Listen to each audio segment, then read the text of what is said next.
Hello, everyone. Welcome to the breakout session on extremism. My name is Paul Hayes. I'm the Director of Debate at the George Washington University, as well as the Director of the Lafayette Debates, which is a national debate competition sponsored by the Embassy of France, focusing this year on civil liberties, extremism, and religious radicalization. Today's breakout session is going to be a little different than most of the sessions at the conference, in that we're going to open this session with a student debate. The debaters will be Joseph Nelson and Bailey Fisher-Colombo from the George Washington University, after which we'll hear from our panelist, Dorle Hellmuth, on the question and topic of foreign fighter radicalization. We have this handheld mic that we're going to be using, so we're going to, or not handheld, this clip-on mic we're going to be using. We'll sort of be passing it around. We're going to ask the speakers to speak while sitting, which is a little different, but given the dimensions of the room, we think this is probably the best fit. So without further ado, I'll turn it over for the beginning of the program, a short debate as part of the Lafayette Debates on the topic of the impact of refugee policies of European states on extremism.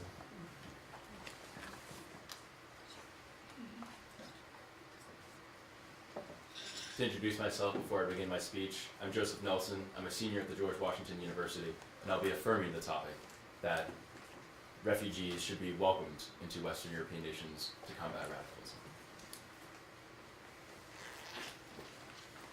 There's currently a refugee crisis. The UN has estimated that 4.3 million refugees have been registered. Of those, many refugees seek refuge in Western European and American countries. For us to combat radicalism, we need to extend an outreach and warming welcome to refugees that are seeking a better life in Western European democracies. The first core contention that I will advance is that right now, ISIS's core recruiting strategy relies on the rejection of refugees. That is, of the hundreds of thousands that are seeking refuge in Western European democracies, ISIS prefers them to stay and uses the absent rejection of our immigration policies as a recruiting tool to reaffirm their base and continue radicalization within the Middle East. The first core expert that I'd like to cite on the topic is former Secretary of State Madeleine Albright. She outlines how, at present, ISIS's core strategy is driving a wedge between the East and the West. I'll let her describe her own words. Our enemies have a plan. They want to divide the world between Muslims and non-Muslims, and between the defenders and attackers of Islam. By making Syrian refugees the enemy, we are playing into their hands. Instead, we need to clarify that the real choice is between those who think it is okay to murder innocent people and those who think it is wrong. By showing that we value every human life, we can make clear to the world where we stand. Now, it's not an insignificant number of refugees that are seeking refuge, of course, in Western European countries. Of the 123,000, just one has been rumored, or at least traced back, to having some kind of implication within an attack. In fact, approximately 60% of Syrian and Iraqi refugees, according to the United Nations, are fleeing ISIS territory. They have nowhere to go. Absent the United States and European countries welcoming refugees, ISIS will be able to turn refugees that seek a better life into recruits. They face no other alternative, as Craig, a senior political scientist at the RAND Institute, indicates. Right now, ISIS has recruited 4,000 Westerners to travel and fight in its ranks. By contrast, the terror motives, violence, management, corruption has been the prime motivation for 709,000 Syrians to flee the country. The proportions are clear. Those that are fleeing the country versus those that want to join ISIS are those that we need to welcome as refugees in Western European countries. A final core expert that I will call into question is Dr. Garnstein Ross, the senior fellow at the Defense of Democracies. In a congressional testimony, he says, IS believes that it can drive a wedge between Muslim populations in Europe and the rest of European society. It can protect itself as a protector of European Muslims, thus building its base of support across Europe. In order to combat ISIS's recruiting tactics, we need to affirm and welcome refugees into Western European countries. I yield for a 2-minute cross-examination. Historically, do proper assimilation policies and acts actually follow immigration influxes? The question is, Historically, so you claim that we will increase the immigration cap for European countries, and following that, they will be properly integrated into European society. But is this historically true? Yeah, Germany is a great example. They have one of the largest Muslim populations in Europe and have no risk, in fact, no history of any Muslim-motivated attack, as other countries are espousing improperly. Okay, and would you agree that should these populations not be assimilated properly in Europe, that they are more vulnerable targets to falling to extremism? That's the wrong way to phrase the question.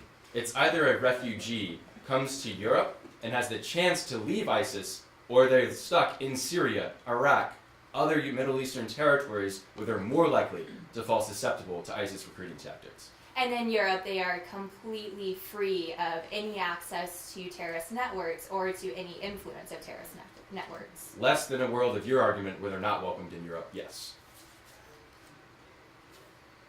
And you talk about kind of this soft power approach of welcoming refugees and welcoming immigrants. Has the U.S. or any Western country historically used soft power to effectively combat extremism? I would say so. I mean, what's actually in front of us right now is experts have determined ISIS is using our rejection, and European countries' rejection, of refugees to feed into the narrative of driving a wedge between the East and the West. There's concrete evidence right now that it's a recruiting tool. The clear response is to take away the fire for the recruiting and not feed into the narrative of divisiveness. Okay, thank you. Yeah. To introduce myself, I'm Bailey Fisher-Colombo. I'm a junior at the George Washington University. And for clarity, I will be opposing Joseph's stance.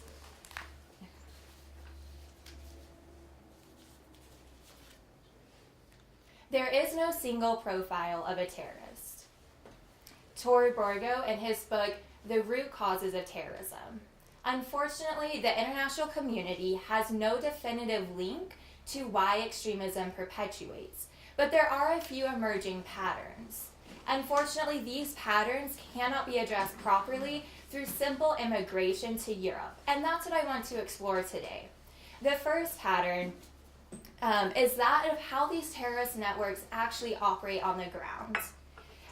Ray Take from the Council of Foreign Affairs compares terrorist networks to business networks. They span geographically regardless of borders. They utilize communication now more than ever, and they occupy physical facilities. She describes these networks as sustaining these groups so they are not confined territorially or ideologically to a specific region. So even if you take citizens from the Middle East and put them in these European countries, they still have access to these networks. But will they actually access them if they have such a better life in Europe? And this brings me to my second point. The second pattern that we see is that alienated citizens are more likely to fall to extremism. And this is unfortunately very realistic in Europe for Muslim citizens. A 2015 congressional briefing on terrorism describes, although not the sole reason for radicalization, the failure to fully integrate Muslims into mainstream European society may make some Muslims in Europe more vulnerable to extremists. And what does that look like to Muslims? Well, unfortunately, a 2007 report from the Center of European Policy describes that Muslims in Europe face discrimination in every facet of life, from job opportunities to education access. So without properly assimilating these Middle East citizens into Europe, they're alienated from society, and we see that realistically every day. The alienation is what inclines these citizens to reach out to extremist networks, which they have proper access to in Europe. So if you can't move people from the Middle East to a Western democracy, how do you engage with radicalism? Ed Hussein from the Council of Foreign Relations, and a congressional briefing from 2011, in addition to several testimonies from the Counter of Violent Extremism Summit last year, recommend engaging an alternative narrative. And this looks like interacting directly with the Middle East in a number of ways. They suggest financing clerics to be more present in mosque, and they support promoting literature that's not extreme. So to productively combat extremism, we're going to have to engage directly with the Middle East. And that is why increasing caps for immigrants to Europe is simply not a sufficient answer to address radicalism.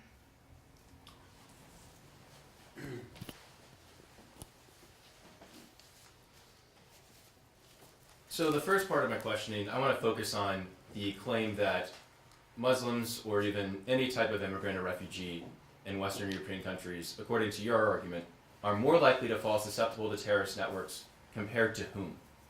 Yes. Compared to ISIS refugees that are already in Syria, or compared to others, Europeans, within a country in which they've been accepted? Sure, so the two pieces of evidence that I cited actually extends to both, that when they are alienated from any society, specifically in Europe, they are still likely to reach out to these terrorist networks. Therefore, your claim of simply moving these people... Sorry, to interject, the question isn't whether they will fall to terrorist networks, it's whether they are more comparatively, once in a European country, fall to a terrorist network against being in Syria, subject to non-stop propaganda from ISIS.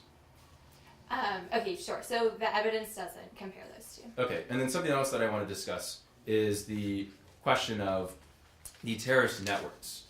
So your evidence obviously is able to understand that terrorist networks exist and that they're a source for gaining information, correct? Yes. So intelligence experts, you're telling me, are able to monitor and understand these terrorist networks that exist in European countries. Even if not entirely, they're able to understand the existence of networks and follow them to the best of their ability.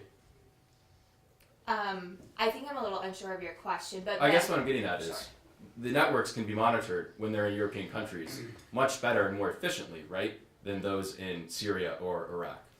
I do not know, but the point of that evidence was to say that these networks expand geographically, so simply removing Middle East citizens from a certain region is not going to take away their access to these networks. Okay, and then the last bit here, the proposal that you say instead of accepting refugees, that is increasing non-promotional or increasing aid, why is that mutually exclusive with increasing caps? Couldn't a European nation both increase their caps and combat terrorism in that way?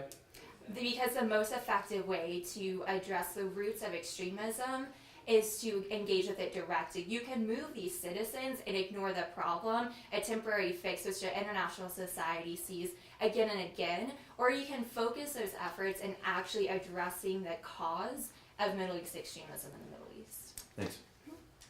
We will now hear a closing rebuttal from both speakers.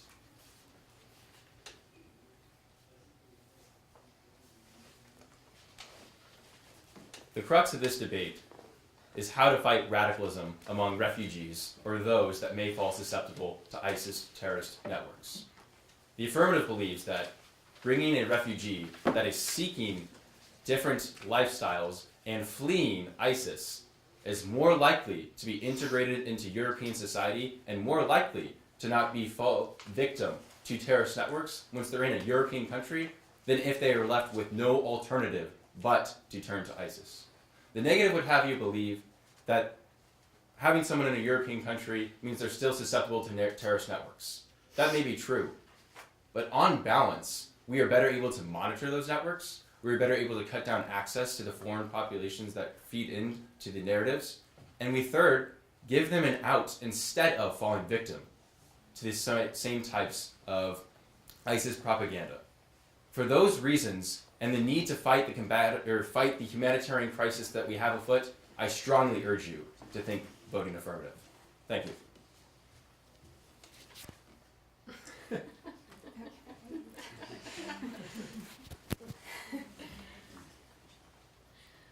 So what we've really discussed today comes down to, would increasing immigration caps in Europe help at all with combating extremism?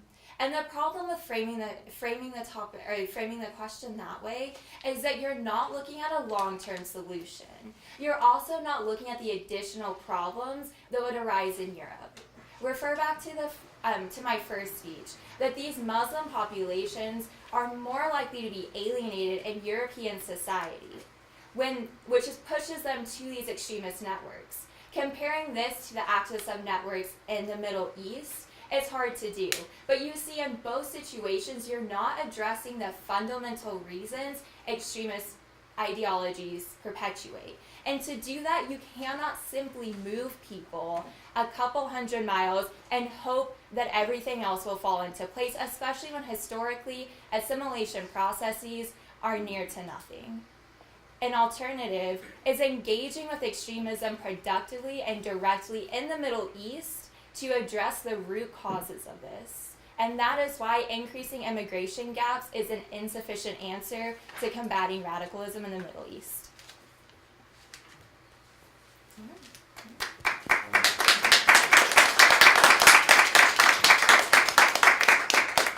Great work, both of our debaters.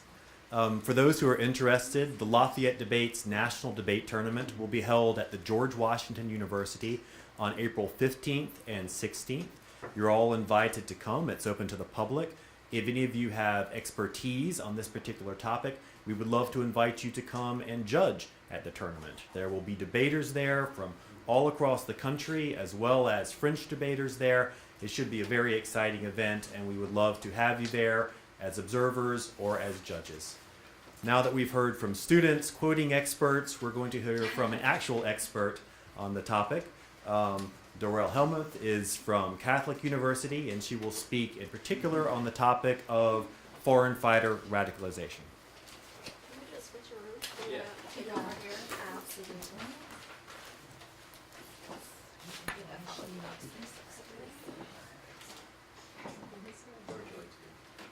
In the middle.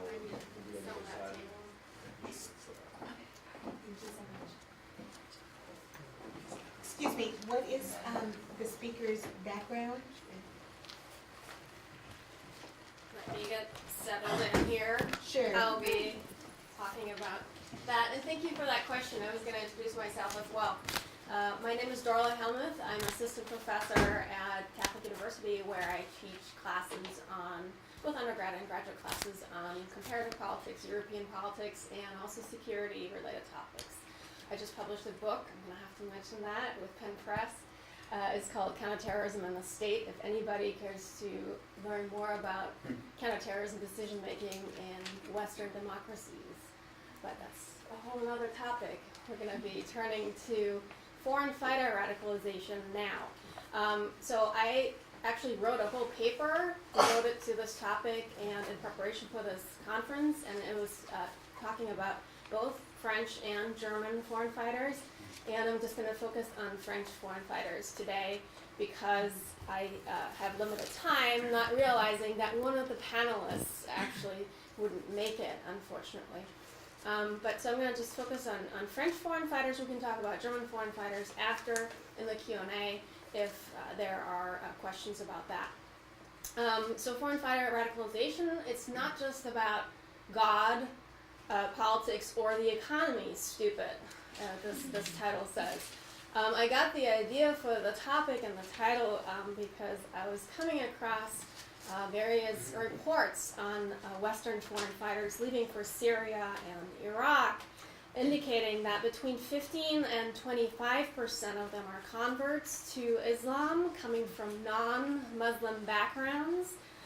In addition, they are mostly middle class. Many of them are new to jihadi ideology or Middle East politics for that matter, and many of them are economically well off. These statistics are at odds with a common narrative in the U.S. media and government circles, dominant during the Bush administration and also popular in the Obama era, according to which jihadi radicalization is caused by lacking economic, political, and educational opportunities. And I think we just heard something of that. Your fellow debater was kind of taking a similar position.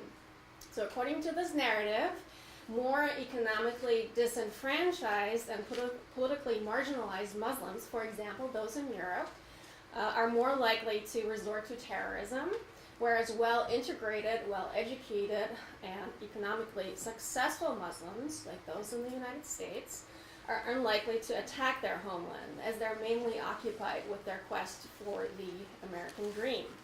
Consequently, U.S. authorities did not really consider homegrown jihadi terrorism a real threat until various different plots and attacks in 2008 and 2009 really changed the U.S. approach, as evinced by the White House counter-radicalization strategy that was published in 2011 and various other initiatives that came since or were launched afterwards. While the U.S. government has changed its approach and the narrative of the poor, uneducated, and disenfranchised terrorists was more common during the Bush administration, the narrative continues to be prominently entertained by Obama administration officials and leading media outlets today. So just for example, when discussing U.S. counter-radicalization efforts at a February 2015 White House summit, President Barack Obama referred to the link between economic and political grievances and terrorism, impoverished communities, lacking educational opportunities, and democratic change. And there are many other statements we could also mention that are included in my paper. In the aftermath of the 2015 Paris attacks, the Washington Post and New York Times have consistently mentioned, for example, the high unemployment rate in Brussels' Molenbeek neighborhood, considered a breeding ground for violent extremism and home to various individuals suspected of involvement with the attacks in Paris in November. Similarly, news stories in various different outlets have talked about terrorist attackers born or residing in the suburbs of Paris, and they draw automatic links to the dismal conditions in the banlieues, the suburbs. I took a closer look at French foreign fighter contingents, and that's including the Paris attackers, the November 2015 Paris attackers, I should say, to shed light on their backgrounds, their motivations, and underlying reasons for wanting to wage jihad in Syria and Iraq.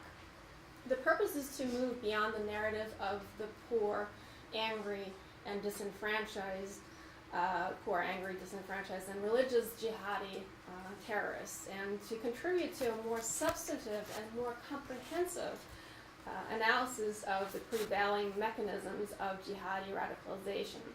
The sample that I looked at includes both new government statistics and also detailed biographies. I found that a significant number of foreign fighters must be considered educated and middle class, converts, as well as second-generation immigrants who were integrated in the sense that, at the very least, they were very much participating in and arguably enjoying Western-style democracy and society. Based on the available data and case studies, I argue that the search for identity, belonging, as well as the quest for adventure and status represent more common motivations for joining the jihad. All right, so let's take a look at the literature, but before I do that, just want to explain why I focus on the French and why I focus on the Germans. I focus on those two, and I'm just going to cover the French, as I mentioned, but I focus on those two because half of all European fighters in Syria and Iraq are hailing from these two countries. So France, as we probably all know, has supplied the largest number of foreign fighters, German foreign fighters represent the second largest Western contingent. And admittedly, the Germans are kind of tied in second place with the British. Beyond these numbers, in-depth analyses of French and German foreign fighters are more difficult to come by, usually because of language barriers. So I thought it would be a good opportunity to look at these too. So what does the academic literature tell us? Well, the literature is all over the board, right? The literature is all over the place when looking at what causes jihadi radicalization. A closer look at violent radicalization literature illustrates a complex picture. First, the radicalization process may involve an individual or a group setting. So there's an individual track or a group setting. When it comes to individual radicalization, explanations focus on personality traits and attitudes, as well as early childhood development, deficient cognitive skills, or vulnerable teenage identities. Radicalization that occurs in groups or group settings has been addressed by social movement and network theories. Second, violent radicalization may be caused by either internal or external factors. The former refer to a personal desire or search for identity, home, status, adventure, or money. The latter includes grievances involving economic, political, or social conditions that are imposed by others. All of these categories can also overlap, so to make things even more complicated. However, and this was mentioned by your co-debater, there is a consensus out there that there is no common pathway. There is no profile, right? There is no common pathway, and it is impossible to generalize about the reasons why people turn to jihadi violence. There is no common socioeconomic, socio-political, or religious background. We all agree on that. As a reminder, according to a popular narrative in the United States, however, poverty, lacking educational opportunities, and political grievances serve as the most prominent cause of jihadi radicalization, both in the Middle East, Western democracies, and the rest or other parts of the world. This is connected to another argument that European radicalization can be traced back to the dismal conditions, socioeconomic conditions in the suburban ghettos of France, overall lacking integration, we heard about that in the debate, as well as discrimination based on, for example, secular policies that have led to burqa bans, and so forth. Let's take a look at the French foreign fighters. In terms of general stats, we can make the following observations. More than 800 French residents or nationals traveled to Syria and Iraq between 2012 and May of 2015. This is according to a detailed report that was published by the National Assembly of the French Parliament. There was a commission that spoke to this issue and published a long report in June of 2015. According to this report, 75% of the fighters were male, but females represented the majority among minors. 23% of all male individuals were converts to Islam. The female statistics, bless you, were even higher. Among women, there were 25% converts. The commission further found, and this is of interest for our topic, that religion is little present in the radicalization process. Rather, and I quote, the jihadist discourse comes to fill a missing identity, much more than a desire for religion. Accordingly, the phenomenon of radicalization has nothing to do with religion, but everything with a sense of failure, experiencing a break with the environment, and a search for meaning and identity. There's real frustration, the feeling of not belonging to the national community while experiencing this crisis. They could cling to anything. It could be the army, it could be suicide, it could be a cult, it could be a drug. This perspective is widespread among French counterterrorism officials. One of the most prominent anti-terrorism judges in Paris, Marc Introvert, has thus commented on the lacking religious knowledge of French nationals returning from Syria these returning fighters do not even know the pillars of Islam. According to this judge, the vast majority of those who left in search of adventure, in search of fighting, revenge, or because they do not find their place in society. And only 10% left for religious beliefs, radical Islam. Religion is not the engine of this movement. Most importantly, this commission report finds that the fighters come from all levels of society. They come from all places and do not simply hail from the banlieues, from the suburbs, right? Furthermore, the commission found that there was no general profile of a radicalized individual or French foreign fighter in search of identity, and I quote, "The most common profile today is that of the young, fragile, easily indoctrinated. The new phenomenon we're facing is that there is no longer only young offenders known to the police, but also young people from favorable backgrounds, social backgrounds, or the middle class, and those are not known to the police." So, that is further substantiated by research of the Center for the Prevention of Sectarian Trends Linked to Islam. That's a French organization that works with the Interior Ministry that has been around since 2014 and has been conducting de-radicalization programs. According to the center, the average jihad candidate is young, not religious, and mostly middle class. Another study shows that 2/3 are from middle class families, also from the center. Likewise, David Thompson, a French journalist who has interviewed more than 100 ISIL fighters, has argued that French foreign fighters do not just come from the banlieues, but also come from the middle class. In other words, they come from all religious, cultural, and socioeconomic backgrounds. Some did not finish high school, others went to universities. Some were unemployed, others held steady jobs, some came with criminal histories, others never had a run-in with the police. Some came from single-parent homes, others enjoyed a family life, right? When commenting on the foreign fighter phenomenon in August of 2015, a French professor, famous by the name of Farhad Kourkavar, I knew I was going to butcher his name, Kourkavar, goes a step further when noting that the majority of French Muslims leaving for Syria must now be considered middle-class youths, including white converts to Islam, with an increasing number of females who did not experience broken family homes, but came from very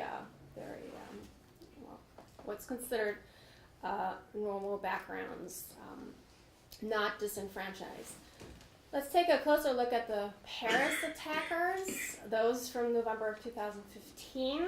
Of the 8 individuals who were identified in the aftermath of the attacks, all had been to Syria. Their biographical data is not complete, but we can make several observations. All 8 attackers had immigrant parents and were thus considered second-generation immigrants. All of them, with the exception of the ringleader, had French citizenship, but 3 of the Frenchmen were born and raised in Belgium. With the exception of one attacker who radicalized in 2012, most of them did not actually care for religion. They did not discover religion until months before the attacks, a fact that is also echoed by the findings of the Parliamentary Commission report.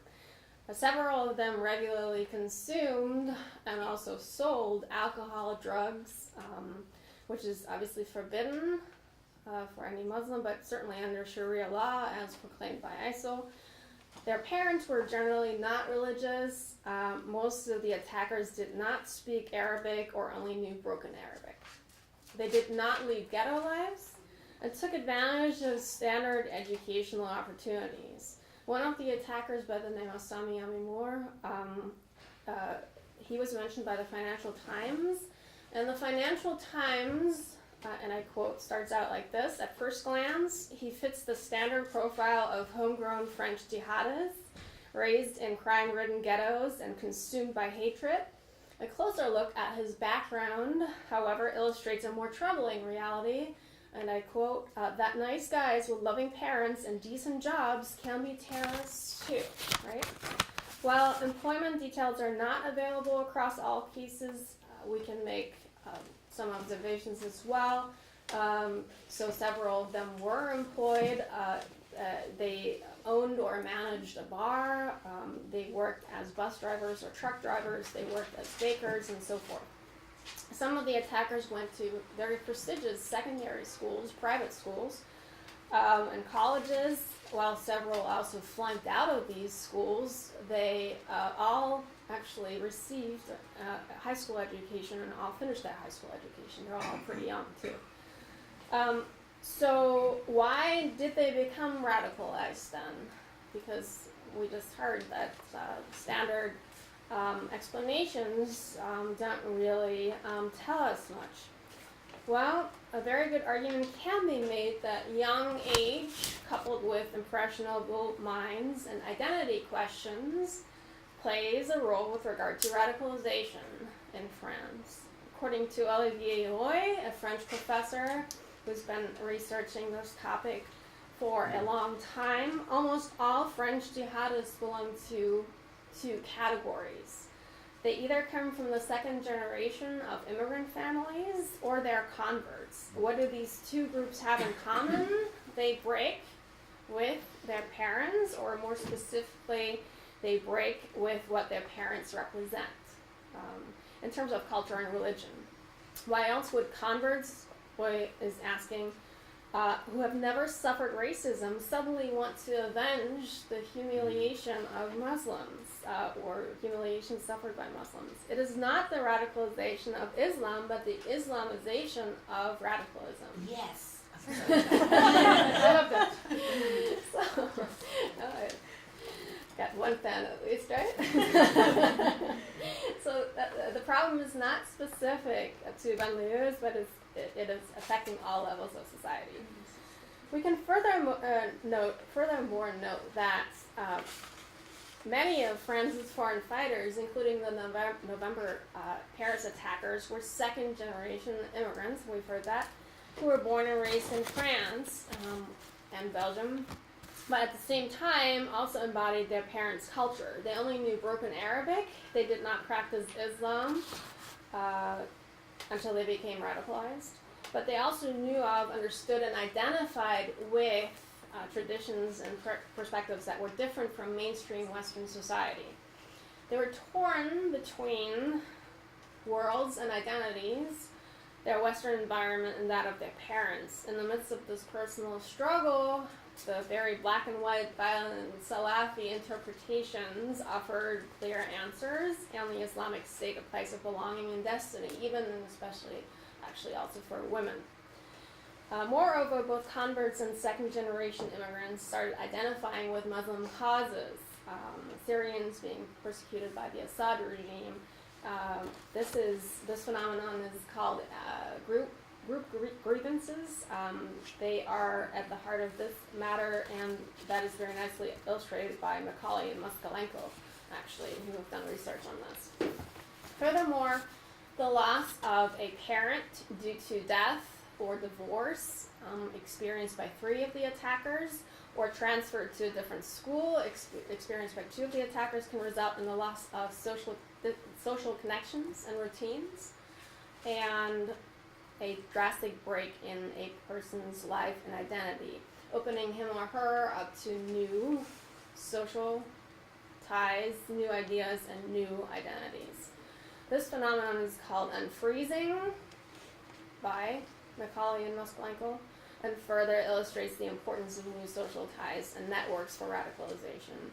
New social ties also mattered for criminal backgrounds. Several of the attackers, 4 of them to be specific, fell in with the wrong crowd, social crowd, which is considered an important reason for why they became involved in petty crimes before leaving for Syria and Iraq, and those engaged in crimes, or those engaged in violent crimes especially, are obviously an attractive fit for militant Islam. Finally, many of the departures are about finding a fast track to status, a fast track to fame, as in the case of 3 of the attackers who were boasting and posting about their lives and experiences in Syria, Iraq on Facebook and other social media sites. Fast track that does not involve traditional and tedious educational routes or professional ones. Departures were also related to even more trivial reasons, such as finding adventure amidst boring daily routines. It's a nice break, right, from a boring life. Conclusion, in terms of concluding, in terms of my conclusion here, I want to state a few things and also talk about implications for the United States. So first and foremost, I think that my analysis shows that radicalization is not just about religion or politics or economics or economic prospects, educational prospects, or the lack thereof. Many young individuals are best described as rebels that happen to find the jihadi cause in search of identity, belonging, status, and adventure. In many ways, my findings echo those of a recent Congressional Commission report that came out in September of 2015, according to which U.S. ISIS recruits are inspired by jihadist ideology and see a historic opportunity to live in the caliphate. Others are motivated by the desire for adventure, to be part of a cause, or for camaraderie and a sense of belonging. In almost all cases, so the Commission noticed, suspects feel excluded from society or think they have failed to live up to expectations, often related to a stress or life event, for example, a drug arrest or school expulsion. In September of 2015, the U.S. intelligence community estimated that, roughly speaking, 250 Americans had either tried or succeeded in making their way to Syria and Iraq. According to the aforementioned congressional report, they are young, mostly male, and come from across America. We could also add the fact that by the end of 2015, at least 150 Americans are thought to have left to join the fight in Syria and Iraq. In dealing with these foreign fighters, the U.S. government appears to have fallen into the old pattern of focusing on and attributing jihadi radicalization to non-American factors. So there is a trend to see or focus on influences and people coming from outside the United States. For example, there's a tremendous focus on online radicalization, right, as opposed to personal interactions. With radicals, personal interactions with radicals, shifting the focus to faraway recruiters and faraway extremists. If all of this is happening online, it's not really happening here because all these people, the bad ones, are far away.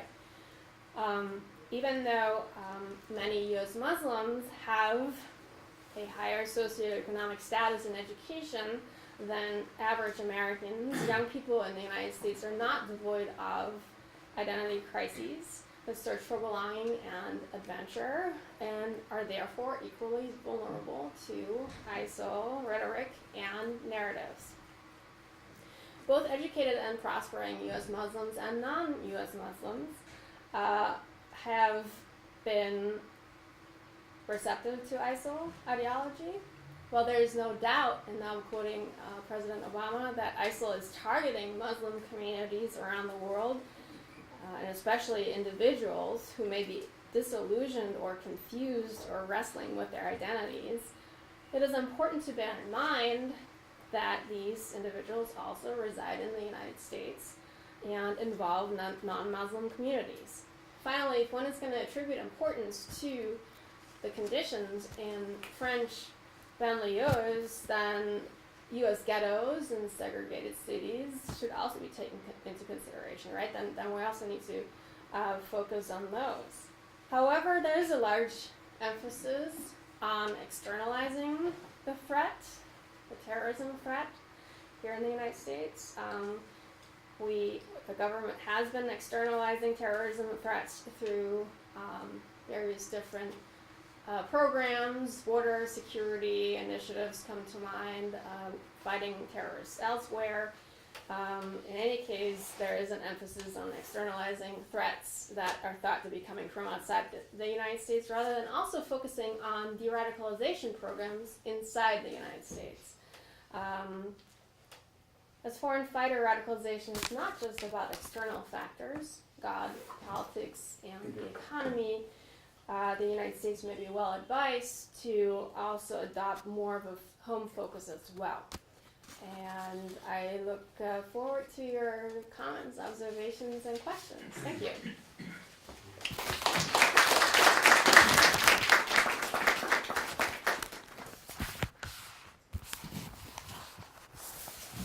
Thank you very much. Really very inspiring. I have two questions. While looking at the literature, is there any particular link or overrepresentation of people of Wahhabi background, since it's called Salafi jihadism?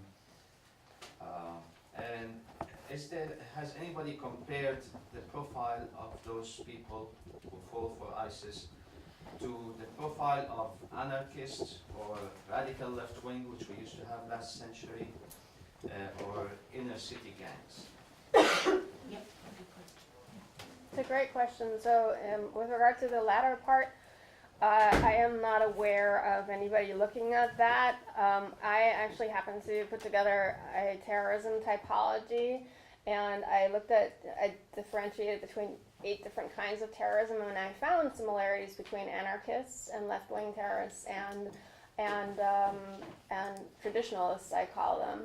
So those would be considered jihadi terrorists. And I was going to look into that some more because they have similar objectives in the sense that they reject the overall system, right? They want to get rid of the existing system and political system and social system, and they want to replace it with something else. And I was going to look into that some more, but I haven't seen anything, which is why I have been stalling, tending to other work. But I think that we're onto something there. So that would be an important comparison to make.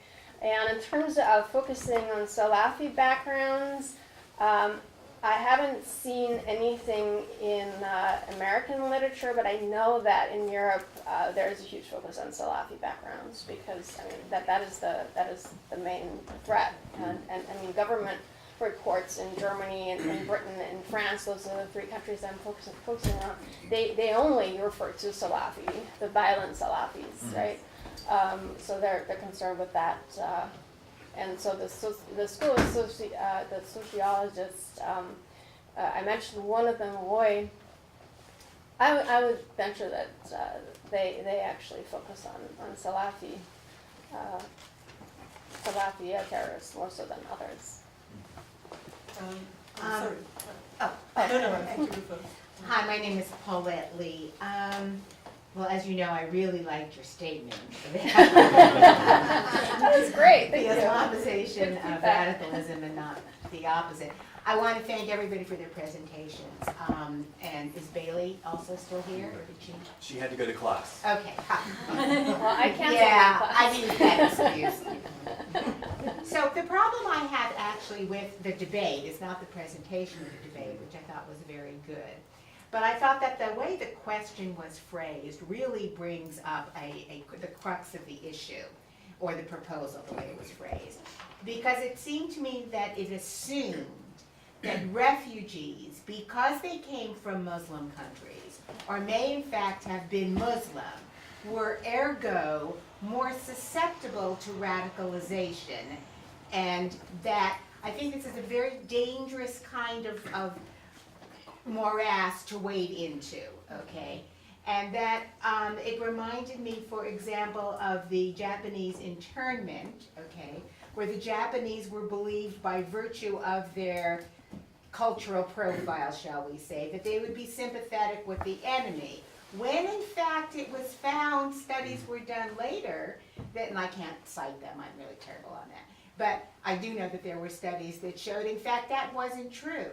Secondly, the vast majority of Muslims from anywhere are not terrorists.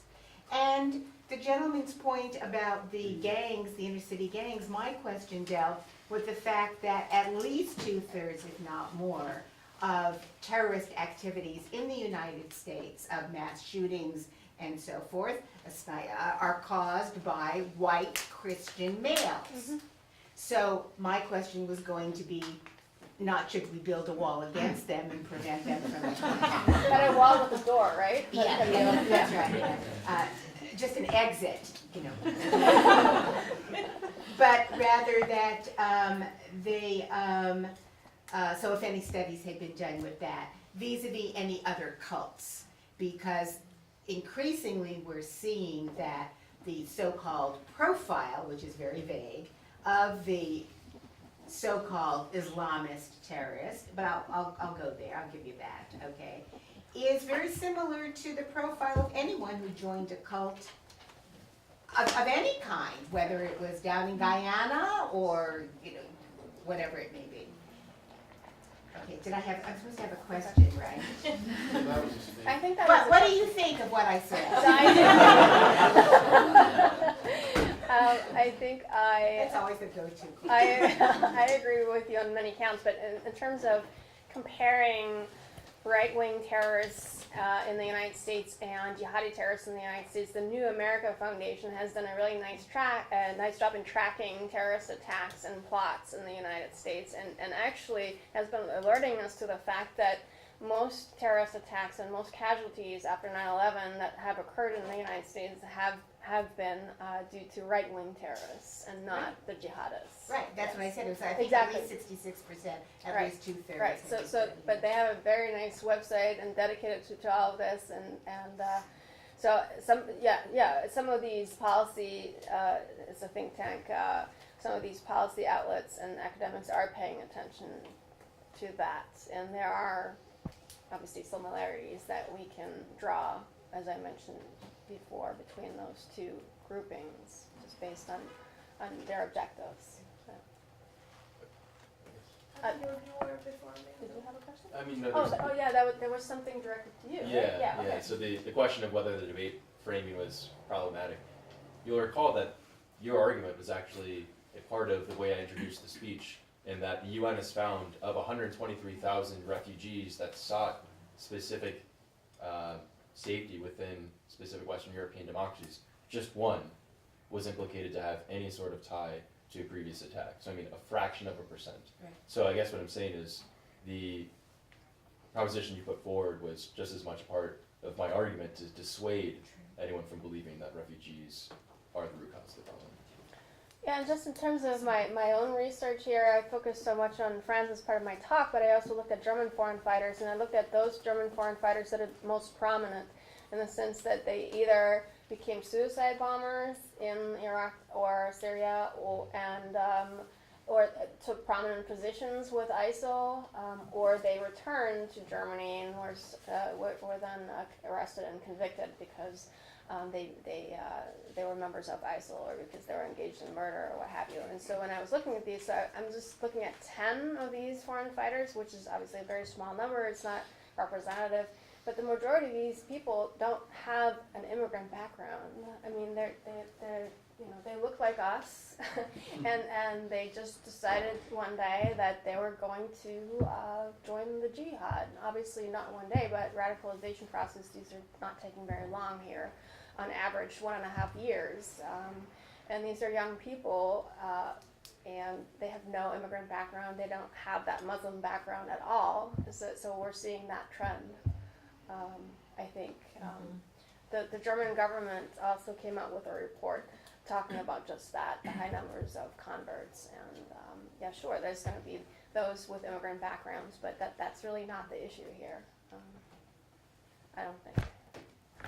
What are the components of the French de-radicalization program? Like, how are they addressing it? So they got a really, really late start to all of this, right? So they really only started looking into de-radicalization in 2014. So they were almost equally late as the United States was. And I actually have done some work on that as well. there are some striking similarities between the two in that respect. So since 2014, basically, since we've been seeing a variety of attacks involving French jihadists, I think the most prominent aspect of their de-radicalization would be a national phone hotline. So these have been introduced in a variety of countries in Europe, but also in Canada. These are basically help centers, right? So you can call in, and it's usually the family members, usually the moms or family members, relatives, that are concerned about one of their sons, daughters. That's a service that the French introduced starting in 2014. And as far as I know, the center that I was talking about, with this really long name, mouthful, is the only non-government center dealing with de-radicalization. It's the same approach, though. They talk to family members and they try and intervene. They launch these interventions, which is something they've been doing in Britain for over 10 years. Basically getting, close people who are close to the person becoming radicalized, and community leaders, and also law enforcement at times, but anyone that really matters in that person's life together for an intervention, trying to get that person off that track, right, and trying to reintegrate them, trying to reintegrate them and make them a member of society again, which I guess they still are, but not radical members. And so we're going back to the cults, right? That's something that's also done for members of cults, right? That leave the cult. In any case, are we losing? Oh, this covered it. Yeah. So the phone hotline, the center that is working together with the Interior Ministry, and apart from that, we're looking at prisons as well in France. So in French prisons, we're increasing the number of imams, right, that can actually be there for Muslim inmates, and we've also started isolating jihadists from other prison inmates. For better or worse, right? That's a controversial approach because it could actually lead to more radicalization because it is associated with group polarization, right? Those that are isolated from the rest are going to intensify their beliefs and their ties, right? But that's what they've been trying and focusing on. Hi, I'm Richard Theobald. Do you see any difference between male and female radicalization in the men, women? It sounds like the women are coming later to the. You see an increasing number of women joining. So I can't. So I'm gonna have to say that I'm definitely no specialist when it comes to female radicalization. But what I've noticed is, in the German context, they did come later, and we've noticed that after the caliphate was proclaimed in 2014, that was in June of 2014, that the numbers have increased. So basically, there is a greater number of women wanting to live in that utopia, wanting to find a home, be part of that community after the caliphate, right, was proclaimed, in the sense that now we do have that Islamic State, and now we do have that place where people want to emigrate to, right? Emigrate from Germany. So that was the case with German women. In France, I think we've always noticed that there was a significant number of women.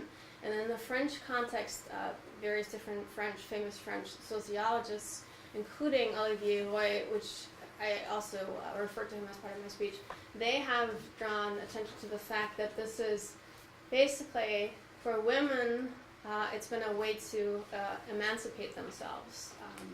Why? Well, because in that setting, the Islamic State, basically there are strict rules for both men and women. So basically things are going to become better for them. Men are subjected to the same rules that they are too. There's also that relationship that a lot of these women have with their fathers, authoritarian fathers, or maybe religious fathers, and they're just trying to go against that. They're basically trying to emancipate themselves from their dads, who were considered too strict and too authoritarian, and didn't really explain why any of this, any of these rules existed. So that's another approach to a French approach to explaining why we're seeing all these women. John Ingersoll. I was wondering if there's a definition of terrorist attack. For example, there was an attack yesterday in the U.S. Somebody, a Christian, I presume, killing several number of people, but nobody called them terrorists. And we had some. Exactly. I'm sorry. Exactly. But then in San Bernardino, the guy was considered to be a terrorist because there had some association with ISIS. So why we make a distinction? If I were involved in yesterday's shooting, I'd feel terrorized, no matter who the perpetrator was. It's not relevant. So why make this distinction in our country, in particular, between depending on the attacker? One case is a normal event, the other is a terrorist attack.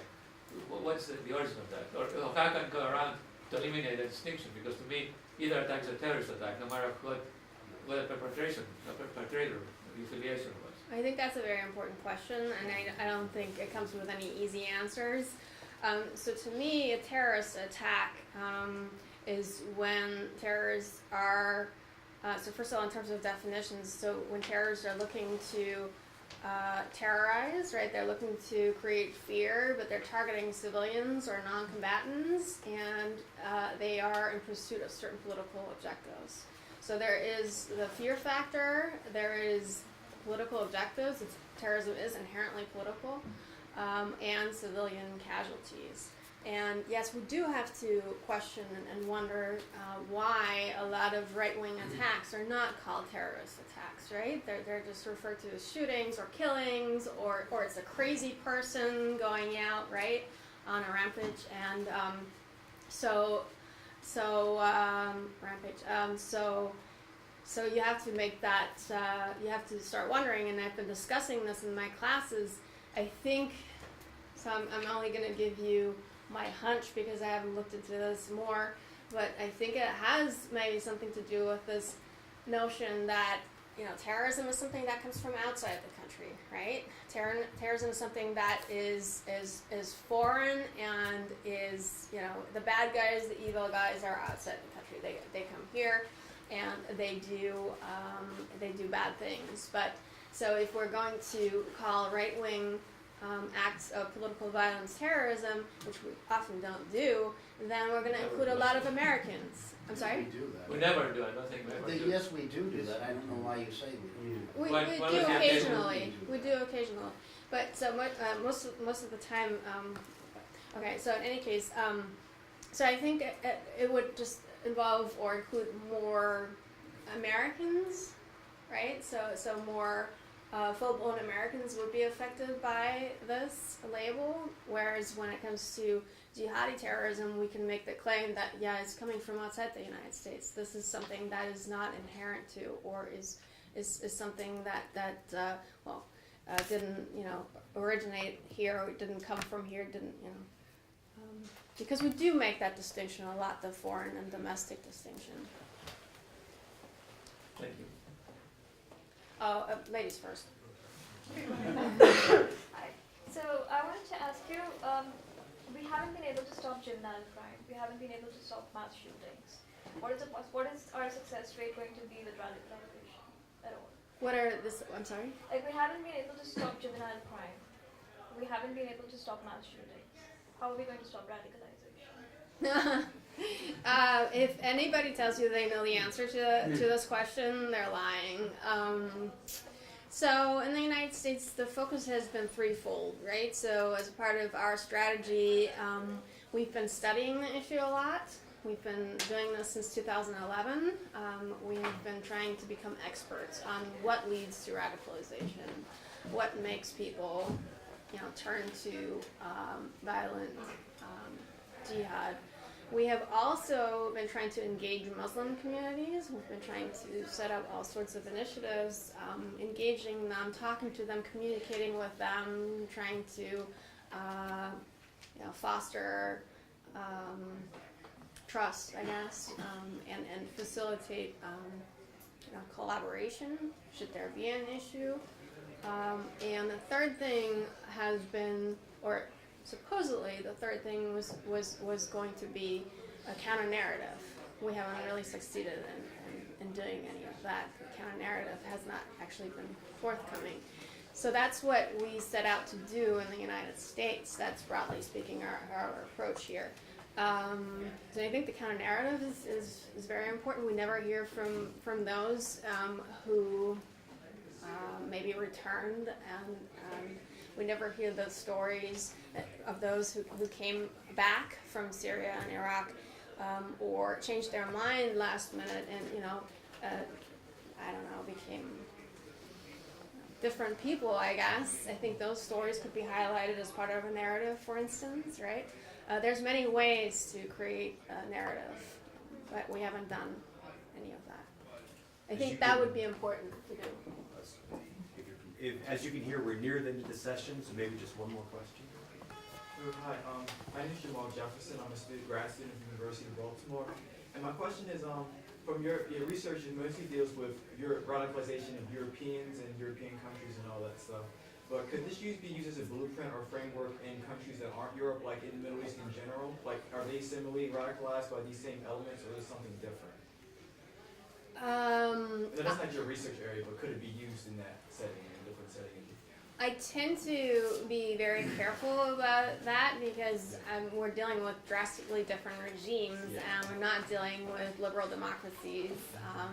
And so I tend to think that, so for instance, when you look at the Middle East and de-radicalization programs that are launched there, they wouldn't really, they wouldn't really take here. We couldn't really actually do any of that. So I don't think that, I haven't actually looked into that, but I would be hesitant to go there. But I'd have to. Kind of like, if a person from the Middle East is able to radicalize someone in Europe, is there a similarity in which where they understand or know why someone in Europe may feel the same way they do? Right.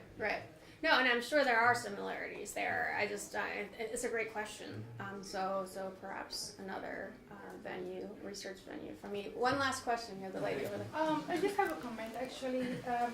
Taking in consideration your analysis that there is no specific profile for a person to be joining the radical movement, and I know that a lot of Muslim community are taking action and effort to stop radicalization among their kids or to make this clear for the community. There is this strong negative actually effect of the media. So if there is any effort from the US government or European Union to stop this bad effect, because whenever something happens, as he just mentioned and she mentioned, like it always be connected like a Muslim, where you clearly state it's not about Islam, it's more about the radical movement which try to be connected to Islam. So if there is any recommendation that could really make laws or stop the negative,